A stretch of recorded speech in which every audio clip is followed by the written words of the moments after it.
Price Lord. ஆண்டவராகிய இயேசு கிறிஸ்து நாமத்தினாலே உங்கள் அனைவருக்கும் அன்பின் வாழ்த்துக்கள். இந்த நாள் உங்கள் அனைவருக்கும் இனிய நாளாக அமையட்டும். இந்த நாளிலும் தியானத்துக்கென்று தெரிந்து கொள்ளப்பட்ட வேத பகுதி உபாகமம் 33ஆம் அதிகாரம் 29வது வசனம். இஸ்ரவேலே, நீ பாக்கியவான், கர்த்தரால் ரட்சிக்கப்பட்ட ஜனமே, உனக்கு ஒப்பானவன் யார்? உனக்கு சகாயம் செய்யும் கேடகமும் உனக்கு மகிமை பொருந்திய பட்டயமும் அவரே. உன் சத்துருக்கள் உனக்கு இச்சகம் பேசி அடங்குவார்கள், அவர்கள் மேடுகளை மிதிப்பாய் என்று சொன்னான். பார்த்தீங்களா, தர்மியாக வசனத்தில் நாம் பார்க்கிறோம். இந்த புதிய மாதத்தில் நேராக தேவன் நம்மை அடியெடுத்து வைக்கும்படியாக கிருபை செய்திருக்கிறார். இந்த நாளிலே நாம் பார்க்கிறோம், மோசே கர்த்தரிடத்துக்கு செல்வதற்கு முன்பாக நம்முடைய ஜனங்களை அவன் ஆசீர்வதித்து கூறிய ஒரு நல்ல அறிவுரையை நாம் பார்க்கிறோம். இஸ்ரவேலே, நீ பாக்கியவான், அவர் உனக்கு சகாயம் செய்கிறார், அவர் உனக்கு துணையாய் நிற்கிறார், அவர் உனக்கு கேடகமாக உனக்கு பட்டயமாக அவர் இருக்கிறார் என்று சொல்லி அவர் ஆசீர்வதிக்கிறதை நாம் பார்க்கிறோம். பிரியமான சகோதர சகோதரிகளே, நம்முடைய தேவன் நமக்கு அவர் சகாயம் செய்கிறார்.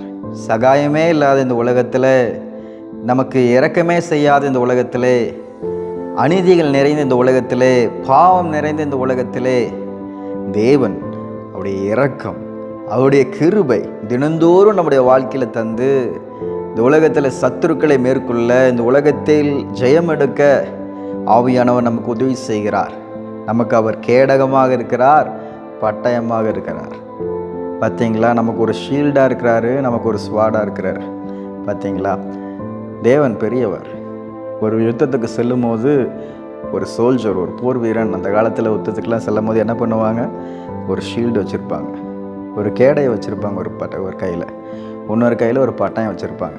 பார்த்தீங்களா, அது ரெண்டும் எடுத்துகிட்டு செல்லும் போது யுத்த காலத்தில் அவனால் என்ன பண்ண முடியும்?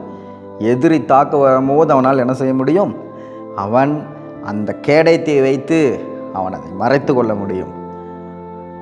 எதிரி அவன் எதிர்கொண்டு வரும்போது, அவன் லூஸாக சில இடத்துல இருக்கும்போது அவன் என்ன பண்ண முடியும்? பட்டயத்தை வச்சு என்ன பண்ணிடுவான்? அந்த கேப்பில் இது பண்ணிடுவான்.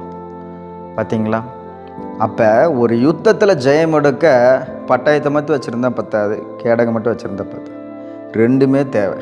ரெண்டுமே ரெண்டு கரத்தில் இருக்கும்போது அவன் எளிதாக யுத்தத்தில் தோல்வியடையாமல் அவன் வெற்றி பெறுவான் என்று சொல்லி பார்க்கிறோம். அதே போல் நம்முடைய ஆவிக்குரிய ஜீவியத்தில் ஆவிக்குரிய போராளிகளாக இருக்கிற நாம், நம்முடைய வாழ்க்கையில் சத்துரு எவனை விழுங்கலாமோ என்று கச்சித்து வகை தேடி கொண்டிருக்கிற இந்த காலகட்டத்தில் தேவனுக்கு கீழ்ப்படிந்து இருக்கும்போது, அவரை என் சகாயம் நீர்தான் என்று சொல்லி நாம் அறிந்து கொள்ளும் போது, தேவன் நமக்கு அவர் கேடயமாக, அவர் பட்டயமாக இருந்து, அவருடைய வசனம் நம்மளுக்கு கேடயமாக இருந்து பட்டயமாக இருந்து, அவருடைய இரக்கம், கிருபை, அபிஷேகம் அனைத்தும் நம்மளை என்ன பண்ணோம்? பாதுகாக்குகிறது. நம்முடைய ஜீவியத்தில் ஒரு வெற்றியின் வாழ்க்கையை வாழ உதவி செய்கிறது. இந்த மாதத்தில் சத்துருக்கள் உங்களுக்கு முன்பாக எச்சகம் பேசுகிற சத்துருக்களை நீங்கள் அடக்க வேண்டும் என்றால், அவர்கள் மேலே ஏறி செல்ல வேண்டும் என்றால், வசனத்தில் பார்க்கிறோம், அவர்கள் மேடுகளை மிதிப்பாய் வசனம் சொல்லுகிறது.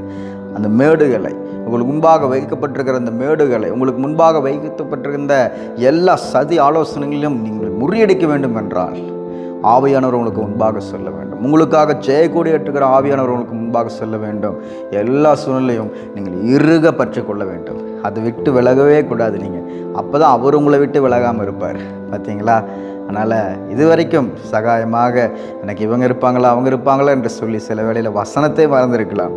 இந்த வேளையில் தேவன் சொல்லுகிறார், என்னை உறுதியாய் பற்றி கொள்ளும் மகளே, மகனே, நான் உன்னை கைவிட மாட்டேன். நீ சத்துருக்களை மேற்கொள்ளுவாய். இந்த மாதத்தில் நீ ஒரு ஆசீர்வாதமான வாழ்க்கையை வாழ்வாய். நீ பாக்கியவானுடைய பார்வையில் இரத்தத்தால் மீட்கப்பட்டவன். நீ ஆவிக்குரிய இஸ்ரவேலன். நீ சுகனித்து கொள்ளுமாய் உன்னை நான் தெரிந்து கொண்டேன் என்று சொன்ன தகப்பன் அவர். சோர்ந்து போகாதீங்க. இந்த காலவெளியில் தேவனுடைய வார்த்தை உங்களிடத்தில் கடந்து வருகிறது. அவர் வல்லமையுள்ள தேவன், யுத்தத்தில் வல்லவர். உங்களுக்கென்ற யுத்தத்தை அவர் செய்து முடிக்க அவர் வல்லவராக இருக்கிறார். அதனால் எல்லா சூழ்நிலையிலும் அவர் உறுதியாய் பற்றி கொள்ளுங்க. ஏசாயால பார்க்கிறோம், உறுதியாய் பற்றி கொண்ட மனதுடையவன், உண்மையே நம்பியிருக்கிறவனையால் நீர் அவனை பூர்ண சமாதானத்தால் நீர் காத்துக்கொள்வீர், நீ பாதுகாத்துக் கொள்வீர் என்று சொல்லி பார்க்கிறோம். அதனால் உறுதியாய் நீங்கள் பற்றி கொள்ள வேண்டும். சரிங்களா? கண்டிப்பாக செய்வீங்களா?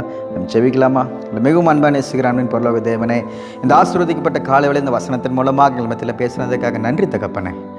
நாங்கள் பாக்கியவான், நாங்கள் வெளியேறப்பட்டவர்கள், ஒரு இரத்தத்தினால் நாங்கள் மீட்கப்பட்டவர்கள். ஆண்டவரே இப்படி சத்தியம், ஆண்டவரே எங்களுக்கு கேடயமாக, ஆண்டவரே உம்முடைய வலது கரம், ஆண்டவரே மகத்துவம் நிறைந்தது என்று சொல்லி பார்க்கிறோம். யுத்தத்தில் வல்லவரே, சேனைகளின் கர்த்தரே, எங்களுக்கென்று ஆண்டவரே நீர் யுத்தம் செய்கிறீர் அப்பா. எங்கள் வாழ்நாளிலே ஆண்டவரே ஒவ்வொரு நாளும் சத்துருவை மேற்கொள்ள வாக்கு கடங்காத பெருமூச்சுகளோடு எங்களுக்கென்று விண்ணப்பம் செய்கிற ஆவியானவரே, இந்த மாதத்தில் எங்களோடு நீர் இருங்க. நீர் எங்களுக்கு முன்பாக செல்லணும் ஆண்டவரே. அப்பொழுது எங்கள் காரியம் தானியேலை காரியன் போல ஜெயமாக அமையும் என்று சொல்லி விசுவாசிக்கிறோம் அப்பா. ஆண்டவரே நீர் எங்களுக்கு கேடயமாக பட்டயமாக இருந்து நீர் எங்களுக்கு உதவி செய்யுங்க. இந்த காலையில் ஒப்பு கொடுக்குற ஒவ்வொரு வாழ்க்கையிலும் இந்த மாதம் முழுவதும் நல்ல சகாயராக இருந்து நீர் வழிநடத்தி செல்லுங்க. உம்மை உறுதியாய் அவர்கள் பற்றிக்கொள்ள எந்த சூழ்நிலையும் விட்டு விலகாமல் உண்மையே சார்ந்து கொண்டு ஒரு வாழ்க்கை வாழ நீர் கிருபை செய்யுங்க. அவ்வாறு நீ செய்வதற்காக நன்றி. ஆசீர்வதி ஆண்டவரே. இந்த நாளில் விசேஷ நாட்களை கொண்டாடுகிற ஒவ்வொருவரையும் ஆசீர்வதிங்க. இந்த மாதம் முழுவதும் எல்லா தேவைகளையும் சந்தித்து நீர் வழிநடத்தி செல்லுங்க. இயேசுவின் நாமத்தில் ஜெபிக்கிறோம் ஜீவனுள்ள நல்ல பிதாவே, ஆமென்.